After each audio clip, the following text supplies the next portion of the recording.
Assalamualaikum warahmatullahi wabarakatuh. Pada kesempatan kali ini, kami dari kelompok 8 ingin mempresentasikan hasil wawancara yang sebelumnya kami lakukan untuk memenuhi tugas akhir mata kuliah pengantar akuntansi.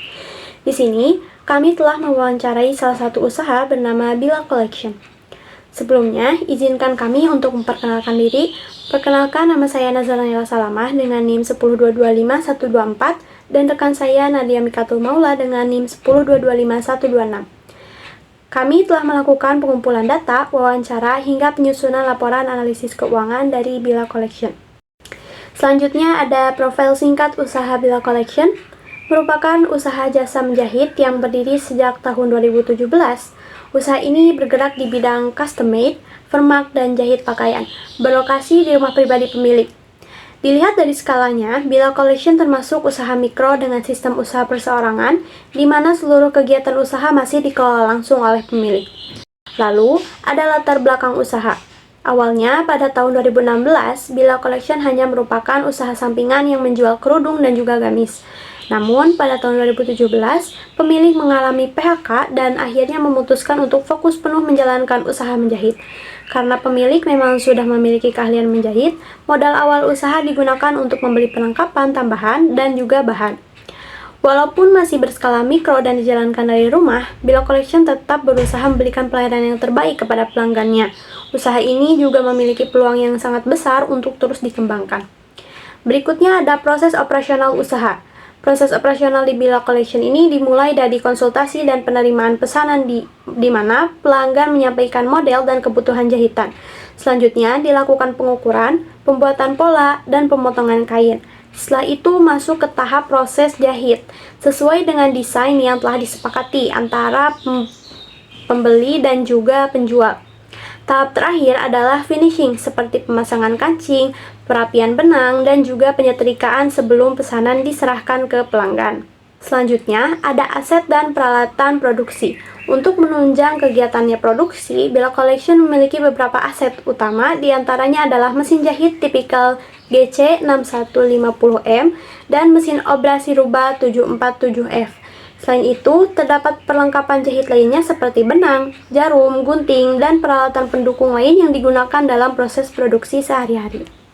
Saya Nadia Mikatul Maula akan melanjutkan presentasi dari rekan saya. Memasuki aspek keuangan, berikut adalah laporan laba rugi Bila Collection untuk periode Januari 2026.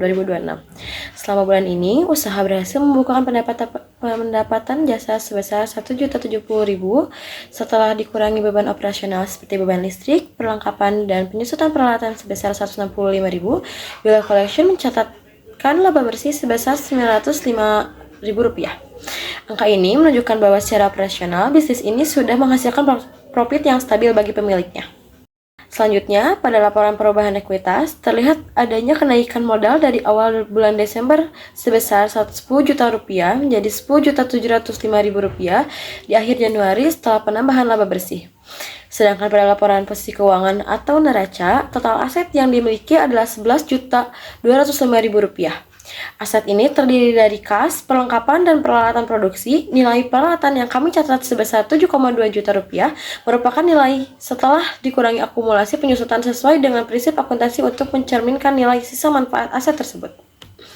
Berdasarkan analisis kami, kondisi keuangan Bila Collection saat ini berada dalam kategori stabil dan sehat. Modal awal yang digunakan tergolong produktif karena mayoritas dialokasikan untuk pengadaan mesin penjahit dan obras berkualitas. Arus kas juga menunjukkan tren positif di mana pendapatan jasa rutin mampu menutupi seluruh biaya operasional harian. Hal ini membuktikan bahwa bisnis Bila Collection memiliki dasar yang kuat untuk mempertahankan dan layak untuk dikembangkan lebih lanjut. Namun, di balik kondisi yang sehat, kami mengidentifikasi beberapa tantangan utama adalah pencatatan yang belum konsisten, di mana transaksi kecil terkadang tidak tercatat secara sistematis. Selain itu, masih ada pencampuran dana antara uang pribadi pemilik dengan uang usaha. Kami juga melihat belum adanya dokumentasi aset tetap secara formal dan manajemen arus kas yang masih sangat sederhana, sehingga sulit bagi pemilik untuk melakukan perencanaan keuangan jangka panjang. Sebagai solusi, kami merekomendasikan 3 langkah perbaikan. Pertama, pemisahan rekening bank antara pribadi dan usaha untuk transparansi. Kedua, penerapan pencatatan rutin menggunakan buku kas sederhana atau aplikasi digital. Dan ketiga, mulai menyisihkan sebagian laba sebagai dana cadangan atau depresiasi untuk pembelian mesin di masa depan. Dengan perbaikan sistematis ini, Bila Collection akan memiliki laporan keuangan yang lebih objektif dan profesional. Demikian presentasi dari kelompok 8 mengenai analisis keuangan Bila Collection. Kami berharap paparan ini tidak hanya memenuhi tugas akademik, tetapi juga menjadi masukan berharga bagi UMKM terkait dalam mengolah siklus akuntansinya. Terima kasih atas perhatiannya. Kami pamit undur diri. Assalamualaikum warahmatullahi wabarakatuh.